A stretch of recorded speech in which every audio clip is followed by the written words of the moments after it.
మోడీ గారి 10 సంవత్సరాల పాలనలో ఎక్కడా లుంబిని పార్క్, గోకుల్ చాట్, సాయిబాబా టెంపుల్, దిల్సుఖ్ నగర్లో పేలిన బాంబులు లేవు, తెగిపడ్డ కంటాలు లేవు, ఎగిరిపడ్డ మాంసం ముద్దలు లేవు, చిందిన రక్తం లేదు. అది దేశం సాధించింది.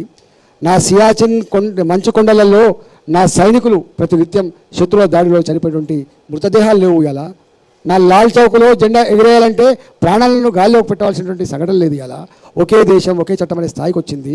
నా భారత్ ఇవాళ ప్రపంచ చిత్రపటం మీద ఏ అమెరికా నా మోడీకి వీసా రిజెక్ట్ చేసిందో అమెరికా మా మోడీ గారిని తీసుకుపోయి వాళ్ళ సెనేటర్లు వాళ్ళ పార్లమెంట్లో మాట్లాడుతున్నప్పుడు 10 నిమిషాలు లేచి సప్పట్లు కొట్టే స్థాయికి ఎదిగింది నా భారత్ ఇవాళ ఆమె ఇండియన్ అని చెప్పుకోగలిగేటువంటి స్థాయికి ఎదిగింది నా భారత్లో 3 all India institute of medical sciences ఉన్నటువంటి ఈ దేశంలో మోడీ గారి 10 సంవత్సరాల పరిపాలనలో 16 all India institute of medical science వచ్చింది.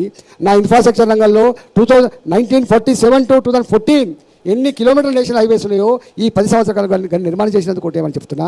4 కోట్ల పేదవాళ్లకు ఇండ్లు కట్టించి సొంత ఇంటికి నెరవేర్చినందుకు కోటేమని చెప్తున్నా.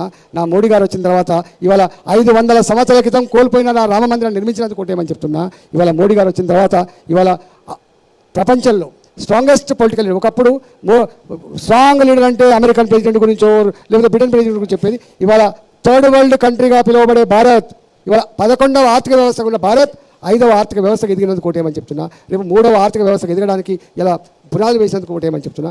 మోస్ట్ ఇంపార్టెంట్ ఆస్పెక్ట్, ఒకనాడు ప్రపంచం first world war, second world war చూసింది. Okay, first world war, second world war చూసింది. ఈ first world war, second world వార్లో 2 ధృవాలుగా ప్రపంచం విడిపోయింది. One is called NATO, another one is called Warsaw. NATO led by America, Warsaw led by Russia. కానీ అలాంటి ఈ ప్రపంచంలో ఇవాళ రష్యాకు ఇవాళ ఉక్రెయిన్కు యుద్ధం జరిగితే ఆ యుద్ధాన్ని ఆపించి పిల్లల్ని చేర్చడమే కాకుండా ఇవాళ ఇరు దేశాధినేతలు కూడా మా మోడీ గారు మా సమస్యకు మీరే పరిష్కారం చూపగలనటువంటి స్థాయికి వచ్చింది భారత్. ఇవాళ భారత్ మన ఈ థర్డ్ వరల్డ్ కంట్రీ భారత్ మన కరోనా వస్తే ధైర్యాన్ని అందించి పేదలకు కడుపున అన్నం పెట్టించి అతి తక్కువ కాలంలో వ్యాక్సిన్ ఉత్పత్తి చేయించి 2 డోసులు 3 డోసులు మీకు ఇప్పించి మీకు సేఫ్ జోన్లో పెట్టి ప్రపంచ ప్రజానికానికి వ్యాక్సిన్ అందించే దేశం ఇదే.